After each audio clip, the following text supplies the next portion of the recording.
one and only Markus Dunk, remote closer killer in Mexico. What is up, brother? What is up, Riley? Good to see you. Thanks for having me. Excited for this. Yeah, love to see more and more guys unlocking this freedom doing this. I already went through these slides, and there are some pro tips, guys, that I have not even talked about yet. I know there are a lot of you out there who trying to get in the game of remote closing, trying to make it work. So Riley convinced me literally to share here something more from inside of our mentoring program to help you guys out there, okay? So today we're going to be talking about these 5 proven methods to land closing opportunities from anywhere. Before we go into that, actually, question, like how many gigs do you need to hit that 6-figure income? Like how many gigs do you really need? Gigs meaning opportunities, working with like an influencer, business owner. Yeah, well, obviously many guys are doing 10K plus on just one offer, so I guess one. It's just one offer at the end of the day. If you're just starting out and you can do 2 offers if you want, but what I always recommend is just focus on one, get really good at it, one niche, one industry. Yeah, so you literally just need one offer. And it's the way how I look at it, it's called basketball, Markus Dunk. So let's talk about dunking here. The dunk master. So the way how I see it is literally this. If we would go out there on the basketball field right now, and you would only have to score one time, and you can take literally as many hits as you want. We just need one good opportunity. That's all that you need. Like just one, not 2, not 3, not 4, one. And yeah, it is really easier than most of you think. But at the same time, I also, and we're going to go into that, if someone is asking me, and I get that as well a lot on Instagram messages, hey, how do I find my first closing opportunity? Yeah. I have the skills. I'm a good closer, but how do I find my first opportunity? And then the first question that I always have is, okay, if you're such a good closer already, if you're so good already, like why is it so hard for you to close someone on working with you? Because good closers, they have all their hands full of opportunity. They're drowning in opportunities, literally. If you look at all the successful clients in my mentoring program, they're all drowning in opportunities. They don't even know, like it's a luxury problem, right? But anyways, you just need one opportunity at the end of the day to hit that 6-figure income, and there's no limit in how many shots you can take. So it's a little bit like basketball. Awesome. Then, and I mentioned that before, in the beginning, don't focus that much on getting into the first closing opportunity. Focus on getting good at the skill first, on understand how is the conversation structured, how does the sales call work, how does the closing call work, because your income is in direct correlation with your skill to close deals.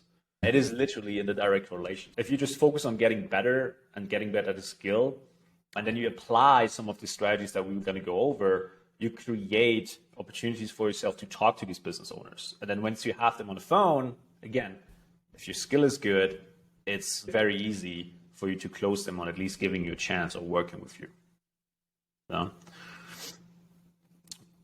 Yeah, this is what I mentioned before. So good closers, they don't really have the problem of getting into a remote closing position because they know how to close a deal. They know how to get attention from business owners. They know how to do follow-ups. So what I want to do here right now, if you're watching this, give yourself a reality check. Like rate your closing skill from 1 to 10. Like how good are you really? And if you're now someone who has been 10 years in sales in the traditional world, do you understand the difference between closing and sales? Right? Yeah. Because there's a difference as well, especially nowadays, right? Yeah, I don't know. Yeah, I was making that note. Even corporate guys, like it's almost a completely different ball game. Like this type of closing, high ticket closing, and especially B2B sales, where the sales cycle is weeks, if not months long. You're building the relationship. It's a totally different type of communication style versus this, where it's like it's a one call deal. You're collecting the first payment right then and there.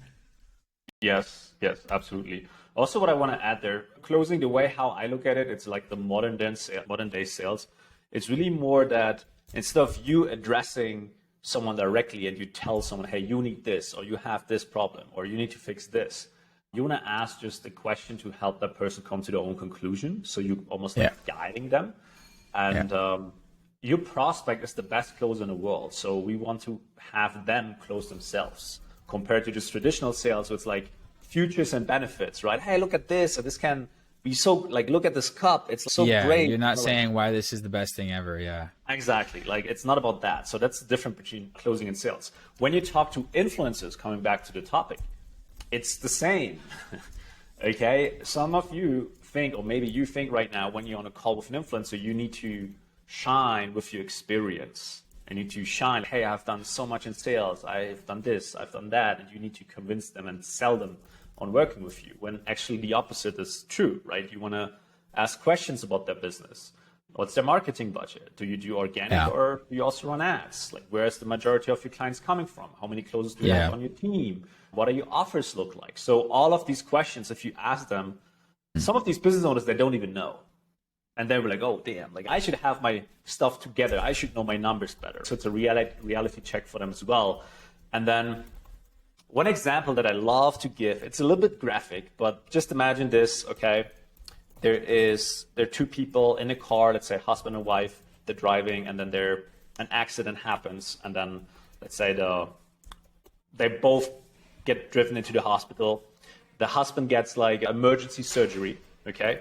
The wife is totally fine, and then the doctor comes to see the wife, and if the wife asks the doctor, just, oh my God, how's my husband, blah, blah, blah, he will probably talk a lot different to her than if she would have a medicine background and would ask, oh, what happened with his neurological, and she gives you some medical terms, right? The doctor would completely different talk to the wife, okay? Or the doctor would see the wife almost, oh, okay, she's one of us. She understands the language. So it's the same if you jump on a call with a business owner or with Riley here, for example, and you ask him about, hey, what's your closing rate? You know, what's your ad spend? Where's the traffic coming from? All of these questions. You will position yourself already as an authority, someone that knows what you're talking about. And now for everyone who's watching who doesn't have experience, the question of experience usually then doesn't even come up. Yeah. Okay? That's just a very important point for you to understand. Got it. Let's see, next slide. What to sell? Yeah, I put that slide in here because the question is also very common. I get that a lot. What offers? What does it mean? What do I close? Like doors or what is it? Yeah.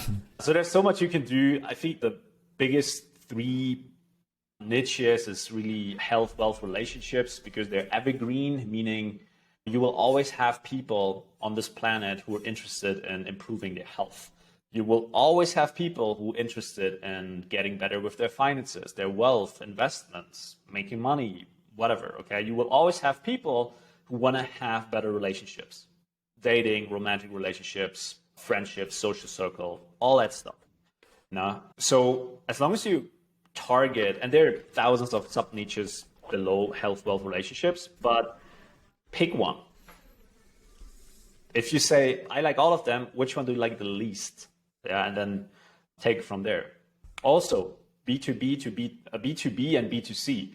So business to business, and like you already said, Riley, you have a longer sales cycle. Okay, it could be sometimes a month. Now, lots of email back and forth, stuff like that. You have higher ticket deals, you get bigger commissions, but the sales cycle is longer. You could also go into B2C, which I prefer, where you're directly selling to the consumer, and you have shorter sales cycle. The ticket size is a little bit lower. It could be anywhere between 5, 10, 15K, even up, right? B2B, 100K, 150K, 200K, like bigger deals, they take longer time, but you make a bigger commission, right? So I love B2C. It's fast. You can connect with that person in a call a lot deeper than if it would be a manager of a big company. So you can have I like these conversations more where you can really go deep into someone's situation. Yeah. But so it could be mentorings, it could be online programs, courses, done for you offers, business in a box, Amazon FBA courses, okay, Amazon FBA automation programs, stuff like that. You could also do retail offline, go into a luxury watch store, okay? In the beginning, when you just get in the game, you've never done sales before, the very first goal is just get into a position where you do sales, where you do closing, where you have touch points, as fast as possible, like ideally online. But if you have in a city, if you don't have a job, you're somewhere, like get a sales job, somewhere in retail. You will learn so much in that just by being there, right? And they also pay you to learn. And yeah, that's what I would door to door. I did door to door hustling in college. And then also there's tons of cold calling remote opportunities. I've been looking around and every company is down to hire you as a cold caller. So if you're new, you can start doing that, get put into the fire. You're going to learn, talk to a million people. My buddy Colton, he lives out here in Thailand/Vietnam, got started as a cold caller for some sort of like insurance thing, company in Australia, already proved himself, and now they're setting him up as a closer within the first month. Yeah. So it's literally just you proving your place to be there. So you make them an offer, so to speak. It's hard to refuse. Cold calling. You could even say, "Hey, don't even pay me." Again, I'm just hungry, right? And from there, you earn your right to level up. Absolutely. So what to sell? Yeah, again, it's pretty much endless. You could do, as long as it's high ticket and you can do it remotely. Yep. We had people doing the charter, like luxury or renter, what is it called? A camper van. Others. So I never heard of that before. So as long as there's a transaction that you can do in Zoom or on the phone and it's a high ticket, you're ready to go. You're good to go. And on the next slides, we also go into how exactly you can go about finding those. Let's get into it.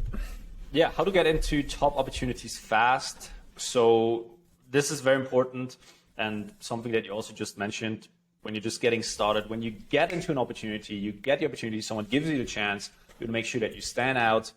Be engaged. If they onboard you to Slack or to their internal company office or virtual office, be engaged. Comment, ask questions, help out. They will test you. Okay, they might put you in a situation just to see how you react. Or they tell you, hey, call all of these numbers in one day, and you know exactly, for example, if you do cold calling, it's almost impossible to do that. It's just a test. They just give you more to see how you react under stress. Now, go the extra mile. Now, I give you your very best, and also this is like a bonus thing. Treat it like it's your own business, especially if you're a closer, if you're in sales. Don't just be like, oh, I'm just doing the sales part. No, treat it like your own business. Where can you improve? Where can you add value? Where can you give suggestions also to the business owner to make the process more smooth? Now, treat it like your own business. Makes sense. Another thing there as well, oftentimes what I see now as well is that business owners, they're really looking more that you're a good culture fit for a team, and it's not just the skills. So when I said earlier, don't come onto the call and, oh yeah, I'm such a good closer and blah, blah, blah. They don't care. Make it about them, not about you. So you ask them the questions once you have them on the phone. You do in a regular closing call as well. It's the same. There are a few things different, but basically it's the same. Same with dating. Need is creepy. I put you this thing up with the guy on the knees. Please let me close deals for you. I need the money and I need more experience. That shouldn't be you. It's just super creepy.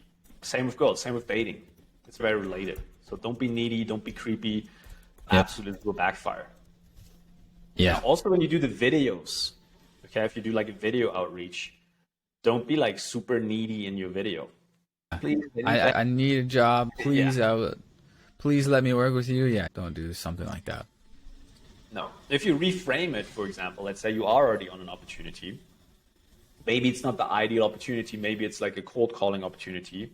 Some opportunity is better than no opportunity. Once you are on that some opportunity, let's call it that way, you could then just leverage that. And when you do your outreach, you contact business owners, you're in chats or talks with business owners, you're looking for a better opportunity. It's not like your first one. So it's a completely different frame how you're approaching it. And then the concept hunting versus farming, I took that in because I do believe this is very important. If you're watching this right now, you just get in the game, most likely you're on this side of the slide. So you're hunting for your first opportunity, you're reaching out to people, you're contacting, you're sending out videos, applications, whatever that might be. So you're hunting every day for that one opportunity. And that's okay. There's nothing wrong with that. You will definitely get results. At the end of the day, it's a numbers game. That's how I look at it, if you're a good closer. But this side here with farming on the right, this is something that you can do at the same time. So how does that look like? With farming, it is you nurturing the relationships. Let's say there's a business owner that you would like to work with. That's you being active in their community. That's you stepping it up. That is you sharing. That is you posting. Because then guess what? When that business owner needs a closer, you're top of mind. If they then casually checked out your Facebook profile or your Instagram profile already before and they see that you're a closer, they will have you top of mind. That's exactly how I just started working with one of my new closers. I hired him directly out of our community. He was top of mind directly, and it was a no-brainer for me. And now he's part of my team. Awesome. So this farming, it takes longer, but it never really should stop, because there's always more context that you could have. If you're in the circle and you're with other people who are doing the same, who are closing, who are in the game, then something happens that we have a lot in our community, where it's just there's so many opportunities because the top guys, they have so many offers, and then they just share that inside of our internal community of our mentoring program. And then it is very easy just for everyone else who's in a community to just apply, because these are these types of opportunity that you usually don't see online. Right? Yeah, just post it anywhere in a job post. Yeah, it's all under the table, basically, just via network. So hunting versus farming, understand the difference of the two. So this one takes a lot longer, but it's a lot more powerful, a lot smoother. This one is, harder, of course. It's a numbers game, but you can do them at the same time. It's very important. That's what I would suggest. Gotcha. Yeah, let's actually get into the method. So this was just to pre-frame everything a little bit for you. So here are 5 methods. So your network. So not your network, but your network's network. So leverage your contacts and approach possible partners with a video, for example. I remember perfectly when I got started that I found Jonas over an interview that you had on the channel, right? So I reached out to Jonas, but I leveraged your name. Right? So it's a lot easier if you know someone who knows someone, or if you leverage the network of your network. Now just think about who might know some online business owners. Maybe they have a podcast like you, Riley, or I don't know. Just think about that. Usually because you then have someone over that one person, you can just leverage their name, and it's an easier way in for you to just say, oh, cool, yeah, let me just hop on a call with them. Got it.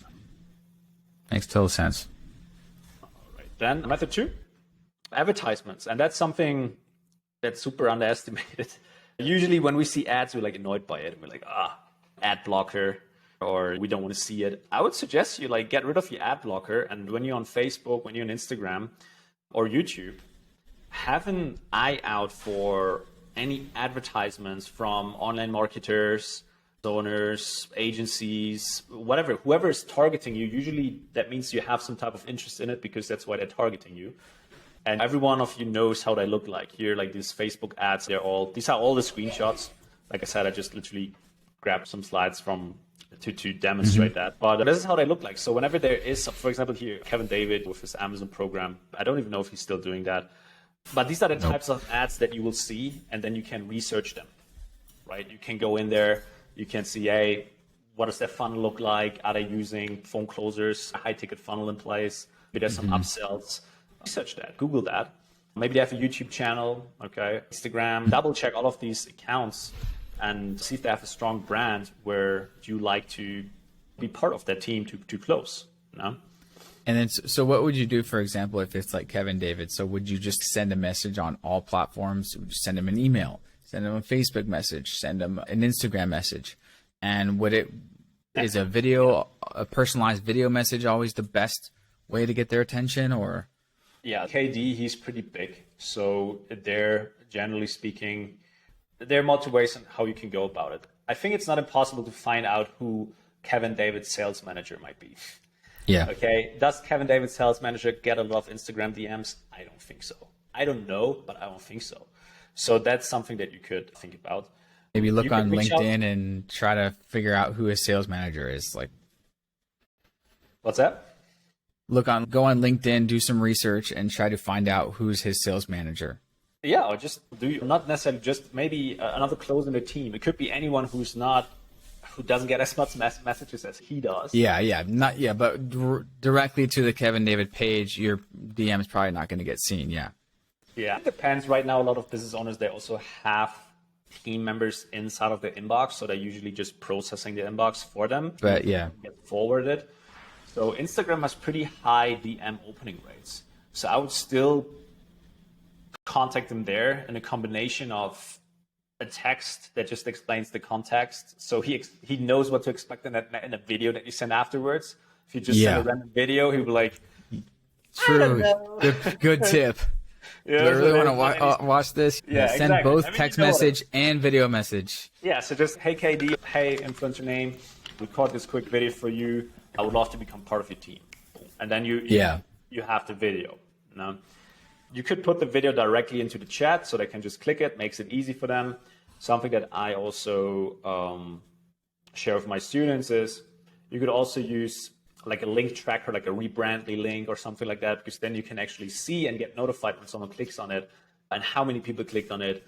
So if you see only one person clicked on it, someone opened it, but if like 4, 5, 6 people clicked on it, okay, probably they shared that and they're getting, like something's going on, right? It helps you to get a pulse on that process. And or a Loom video, you can see the number of views. Perfect. And then in that case, you would be recording a templatized video so you can send it to multiple people. And that's what I was just telling some guys, like you don't necessarily need to say their name if you're going for a big blast approach. Or I get that question a lot. Okay. I would never do just a general video, like a standardized video that I record once and then send it out to everyone. Okay. Because then you will just be like everyone. So if you're really serious about it, if you really, and I'm not going to go into too much detail on what exactly you say in the video, that would be a little bit too long right now.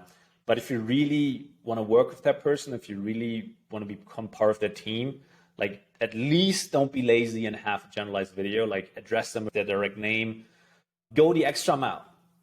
Okay, I'm not gonna go back to that slide. Yeah, that's it. I thought it makes sense, especially these big guys. Yeah, you will just stand out already. Okay, if it's a generalized video, they're like watching. Oh, hey there, I love what you do. They're like, oh my god, next. You have like 1, 2, or 3 seconds. Yeah, and don't say I love what you do if you're saying that. And I get that message a lot, and I actually said that in the video, and I go, if you say, and we all get cold messages from companies. It annoys me when companies say, hey, I love what you're doing at Amazing Marketing Co. This is obviously a cold email script. Don't start it off with some fake BS. You don't know. You're not a fan of me. Yeah. Don't lie in the beginning. Yeah. But yeah, I feel it. Absolutely. No? Yeah, that's just something to really keep in mind. Method 3, live events. Okay. Actually, there's the picture of us here. Do you remember? Hey, want to close for me? Living that life, baby. Living that life. So yeah, go to live events, meet people in person, chat with them. All right. There are tons of business owners usually go to online marketing, digital marketing events. I put here funnel hacking just as an example for you guys. 10x Growth Conference, like very popular ones. Go out there, talk to people and talk to them on these events because they will be there for 1, 2, 3 days. So there's a lot of time for you to figure out how their sales process works. And again, make it about them. Don't make it about you. Don't go up there and say, oh, hey, I'm a closer. No. Oh, hey, what do you guys do? Be curious about them. Oh, cool. I'm actually in sales. Like, how does your process work? How do you do? Be curious about that and see how you can add value, how you can ask challenging questions and connect that way. And don't make it like first day of the event, need to close it right there. Maybe you have a second touch point, another day, right? So you smoothen it out a little bit. So live events, super underestimated. I think that's very powerful. Method 4, just regular job portal sites. Okay, this is Craigslist, Monster, Indeed. Here, you will find posts about just sales jobs and again, just get into sales as fast as possible if you really want to do it, ideally remotely. But even if there's a job close by in your city, just get in the game as fast as you can if you can get to it, if you can get in. Yeah. Method 5, 2 Comma Club Award winners. So you might have seen those. You might have one if you're watching this. You might not. You might aiming to get one. But you might have seen them somewhere over the internet. From ClickFunnels, the 2 Comma Club Awards. So this award is given to you once you do 1 million with one funnel from ClickFunnels. I think it's $1 million in profit. So whenever you see business owners, and they're usually flexing those on social media, right, on the Instagram, you know that they have something going already. right? They're successful, they have a funnel in place. Most likely it's going to be high ticket. So they most likely going to work with closers on the phone, on Zoom.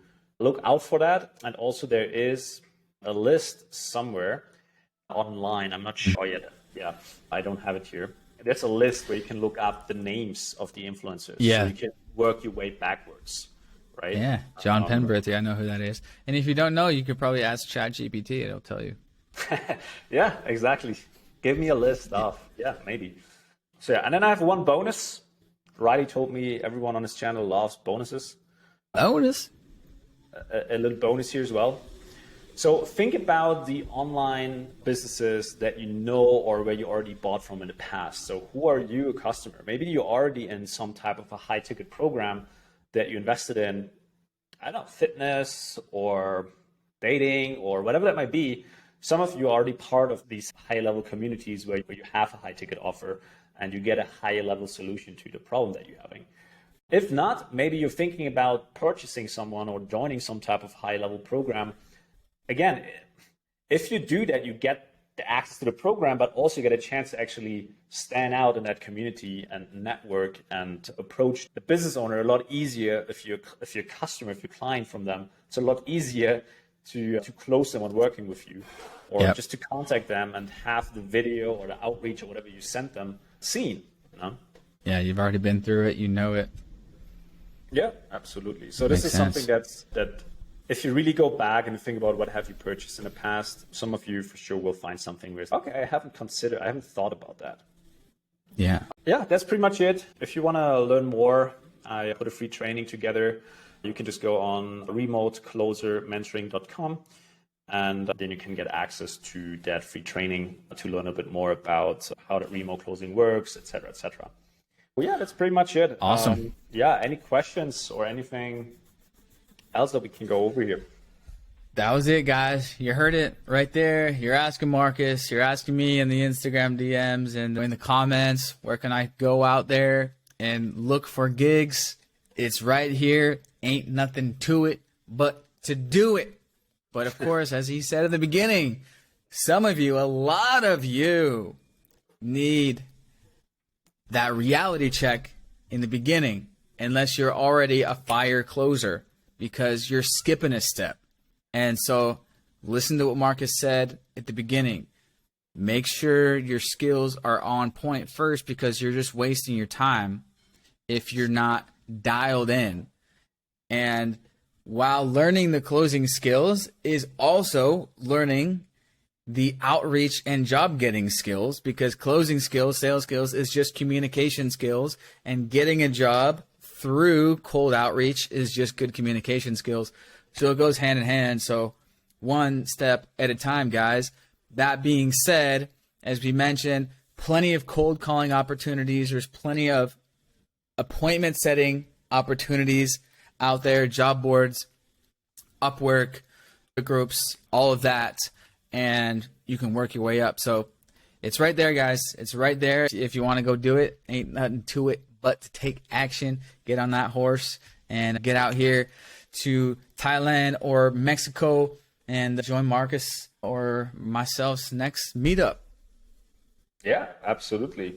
It's also, for example, let's say you haven't really put in the reps, or you're not really that secure on the phone, but you still want to get into that first position.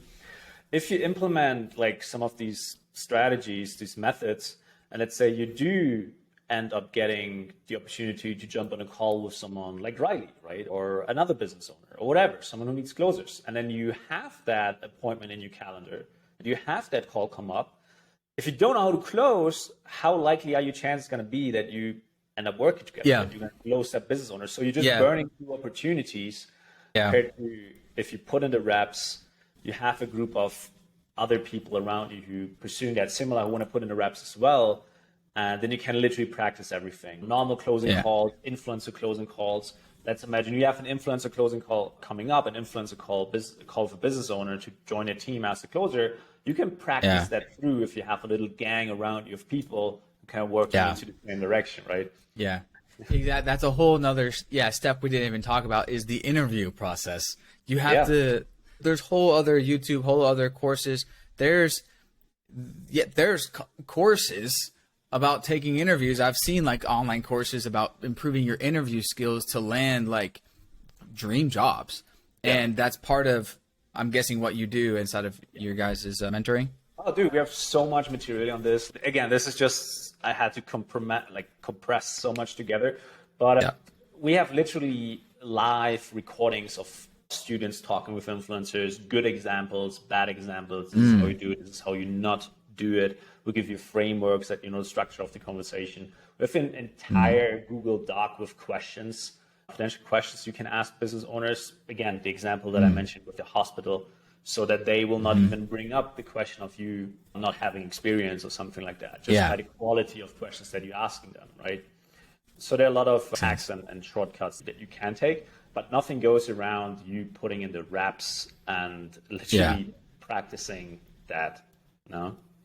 So you guys do obviously practice closing calls as well. Do you do practice like interview calls as well? Like both. Yes. Oh, yeah, both. We have every day of the week we have training in a mentoring program, and this is literally from mindset to general Q&A calls, influencer calls. So we have an entire call just about this, where we have students and they share what they're doing and what they're struggling with, and we making a plan and we're adjusting and helping them, guiding them through this entire process step by step. We have hot seat calls where we approve our students so they can get connected within my network faster. So every day of the week, there's the training that we have going on. Yeah. But it's almost like... yeah. So like a hot seat call, what is that? Is that like where they need to pass a test? Yeah, so I basically have my internal team in their call, like literally my closers, and then we have someone who's coming on the hot seat or who's sitting on a hot seat, so to speak. So that's the closer, and then another student in the mentoring is the prospect or the influencer, right? And then we just role play a scenario, and my team, like my closers, they're able to approve you or just give you feedback and not approve you, so you can go next week, for example. And once you're approved, it will then be a lot faster for you to connect you. Now, I'm part of multiple masterminds, and it's always like they're reaching out, hey, I need more closers. So we now have an entire application form for people as well, for business owners who need closers, that they can fill out what niche they're in, and then we just mix and match them up with the best fit in the mentoring program, but only with students who basically are approved. Yeah, you only want to send them good closers, of course. Coming back to the good closer thing we talked at the beginning, you have to be good. Otherwise, what's the point? Awesome. So practice calls, training, get approved by your team, then you're kind of on the roster to get connected as needs come in through you and your network, and that's how you plug your students into offers when they're ready. Yeah. Absolutely. Yeah. And it doesn't stop there. Once you're on your first offer, whether it's a beginning offer or a more advanced offer, we still gonna be there. So you can still come to the calls, right? You can bring your situation that you had or part of the call that you want us to review together. And this way your closing rate's gonna improve pretty fast. And if you double your closing rate, you're basically doubling your income as a closer, right? So the higher you can get this up, the more money you're gonna be making. Yep. And it keeps improving. And then also if better offers come in, then you're already plugged into that network to upgrade to a better offer. Yeah. And it's always the same. The closers who are in good opportunities, they always coming across a bunch of more opportunities, people reaching out to them, and it is just how it is. But with the community, they can then share it and everyone can basically benefit from it. And so it's really like an incubator almost. Yep, that's the incubator effect. Awesome. You guys already know, get in touch with Markus and then remoteclosermentoring.com, the free training. And Markus, thanks for that. Let's maybe potentially do another one soon if this one gets some good response. Absolutely, man. Sounds good, man. Thanks for having me. And I hope, if you're watching this, you learned something today. And now go and take action. That's it. Ain't nothing to it but to do it. Dale.